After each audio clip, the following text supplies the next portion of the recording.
Hello YouTube, I'm Vince White. I'm an employment attorney, and on this channel we typically answer publicly posted questions from YouTube users, getting folks the answers they need from an employment attorney.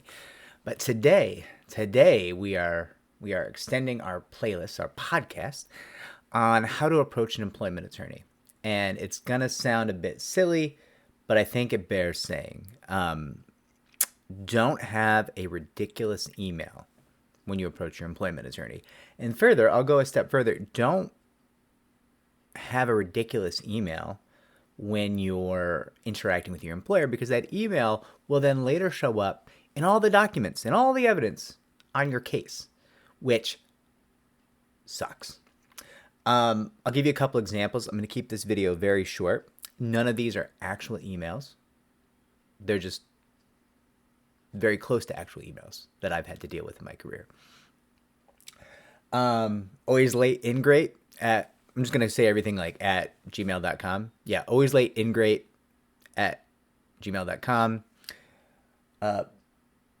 Booty master. A number of swingers related email addresses. Some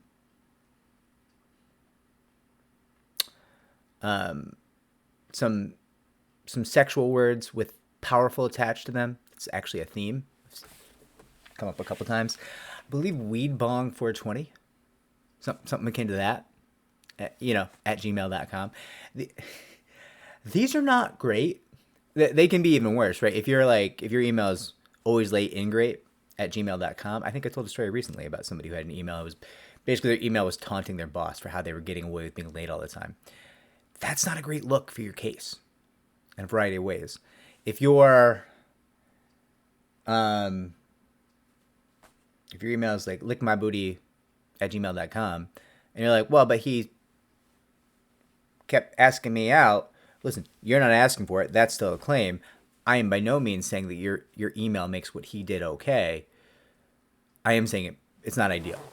It's not ideal evidence. Makes my job harder, makes your case more risky, and can, to some small extent, can decrease the value by adding risk, right? At least the settlement value.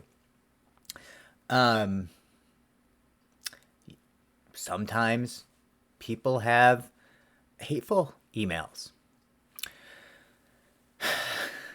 That's always unfortunate. It doesn't feel great to be working like a discrimination case for someone and then find out maybe, they're an anti-Semite. Doesn't mean they don't have their own case, but I think the phrase would be, feels bad, man. Feels bad. Like, you're like, Baba, I gotta help this guy. I'm gonna go to war.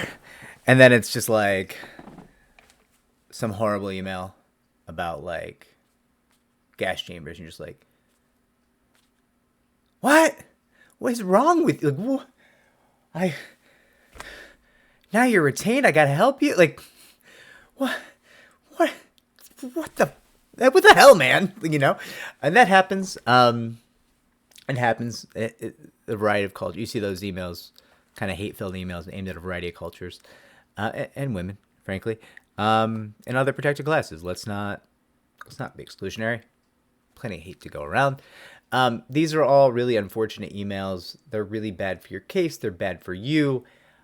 I've definitely turned down cases on the way in. Like, I'll get an email from someone. I won't necessarily look at the email, and I'll look through the case. I'm like, this case looks good. Yeah, let's set up a call.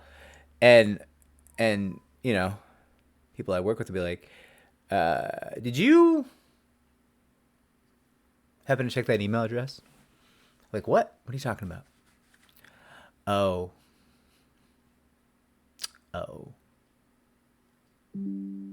Seems like a case for someone else. If this was helpful, like, subscribe, comment down below. If it wasn't, let me know below. And remember, everybody works. Not everybody wins.